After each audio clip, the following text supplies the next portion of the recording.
History میں پہلی بار کسی اسپیس کرافٹ نے سورج کے ایٹماسفیئر کے اندر داخل ہونے کی ہمت کی ہے۔ پارکر سولر پروب کا یہ کارنامہ ہسٹری میں ہمیشہ یاد رکھا جائے گا، کیونکہ اتنی زیادہ گرمائش نہ ہی کوئی میٹل برداشت کر سکتا ہے اور نہ ہی دنیا کا سخت ترین پتھر۔ تو پھر سوال اٹھتا ہے کہ آخر پارکر سولر پروب اتنی گرمائش میں میلٹ کیوں نہیں ہوتا؟ ہزاروں نہیں بلکہ لاکھوں ڈگری کے ٹیمپریچر میں بھی یہ بالکل پرفیکٹلی کیسے کام کر رہا ہے؟ 1900s کی شروعات میں سائنسدانوں نے سورج پر ریسرچ کے دوران ایک عجیب و غریب فینومنا نوٹس کیا۔ وہ سورج سے نکلنے والی لائٹ کی ویو لینتھ اور اس کے کلر سے سورج کی گرمائش کا اندازہ لگا رہے تھے۔ یہ کام زمین سے بیٹھ کر ہی اسپیکٹوگراف کی مدد سے کیا جا رہا تھا۔ آپ کو یہاں بتاتے چلیں کہ لائٹ کے کلر اور اس کی ویو لینتھ کا ڈائریکٹ کنیکشن اس کے ٹیمپریچر سے ہوتا ہے۔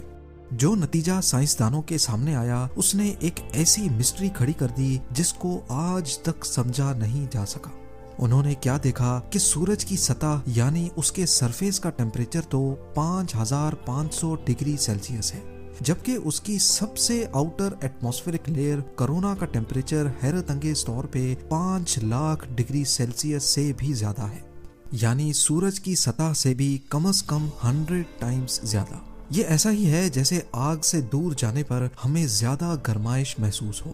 یہ ایک بہت ہی انوکھا فینومنا ہے جس کو سمجھنے کے لیے سائنٹسٹ پچھلے 100 سالوں سے لگاتار کوششیں کر رہے ہیں۔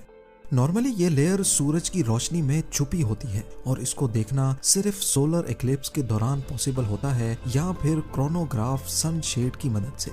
1958 میں ناسا کی اسٹیبلشمنٹ کے بعد کئی اسپیس مشنز کا آغاز ہوا۔ ایک کے بعد ایک سیٹلائٹس اور اسپیس کرافٹس نے پہلی بار اسپیس میں قدم رکھا، لیکن سورج کے اس انوکھے فینومنا کو سمجھنے کے لیے ضروری تھا کہ کوئی ایسا پروب بنایا جائے جو سورج کی کرونا لیئر میں جا کر جائزہ لے اور دیکھے کہ آخر وہاں ایسا کیا چل رہا ہے۔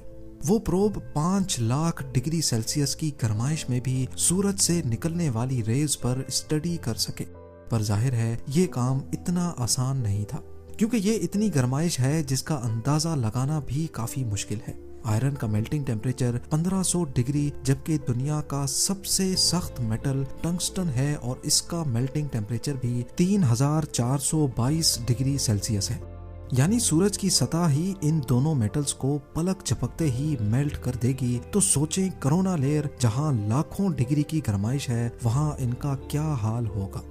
پارکر سولر پروب کی ڈیزائننگ اور ڈیولپمنٹ تو ایک مسئلہ تھا ہی، پر اس کو سورج تک پہنچانا اس سے بھی بڑا ایشو تھا۔ جی، سورج جس نے ہمارے سولر سسٹم کے پلینٹس کو آپس میں بانڈ کر رکھا ہے، اس کے قریب جانا بہت ہی مشکل ہے۔ سب سے پہلے تو یہ سمجھ لیں کہ اگر کسی سیٹلائٹ کو ارتھ کے آربٹ سے نکال کر واپس ارتھ پہ لانا ہو تو اس کی اسپیڈ کم کرنی پڑتی ہے تاکہ ارتھ کی گریوٹی اس پر حاوی ہو سکے اور اس کو اپنی طرف اٹریکٹ کرے۔ اسی طرح اگر اس کو ارتھ پر نہیں بلکہ کسی اور پلینٹ پہ بھیجنا ہو تو اس کی اسپیڈ بڑھائی جاتی ہے تاکہ وہ ارتھ کے آربٹ سے باہر نکل سکے۔ سپوز مارس پر اگر کسی اسپیس کرافٹ کو بھیجنا ہو تو پہلے اس کو راکٹس کی مدد سے ارتھ کے آربٹ میں لایا جاتا ہے اور اس کے بعد صحیح ٹائم، صحیح اینگل اور صحیح اسپیڈ سے اس کو ارتھ کے آربٹ سے نکالا جاتا ہے۔ ارتھ کے آربٹ سے اسپیس کرافٹ کو نکالنا بہت انرجی کنزیومنگ کام ہوتا ہے۔ راکٹ کی مدد سے وہ ارتھ کے آربٹ تک تو آ گیا، لیکن اب یہاں پر راکٹ نہیں ہوتے، لہٰذا اسپیس کرافٹ میں ہی لگے چھوٹے راکٹ کو استعمال کر کے اس کی اسپیڈ آہستہ آہستہ بڑھا کر اس کو آربٹ سے نکالا جاتا ہے۔ مارس کیونکہ ارتھ سے سورج کے مقابلے میں بہت قریب ہے، اسی لیے جس اینگل میں اسپیس کرافٹ کو لانچ کیا جاتا ہے وہ اینگل اتنا زیادہ نہیں ہوتا، لیکن سورج اور ارتھ کے درمیان کا ڈسٹینس 150 ملین کلومیٹرز ہے اور ارتھ کے آربٹ سے نکال کر اس کو سورج کے آربٹ میں ڈالنے کے لیے اینگل بھی بہت بڑا چاہیے اور ظاہر ہے انرجی بھی۔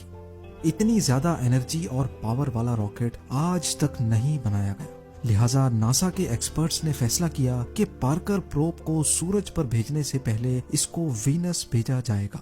وینس ہمارے سولر سسٹم کا دوسرا پلینٹ ہے جس کی گریوٹی کو استعمال کر کے پارکر پروب کی اسپیڈ بڑھائی جا سکتی ہے، لیکن یہاں ایک مسئلہ تھا۔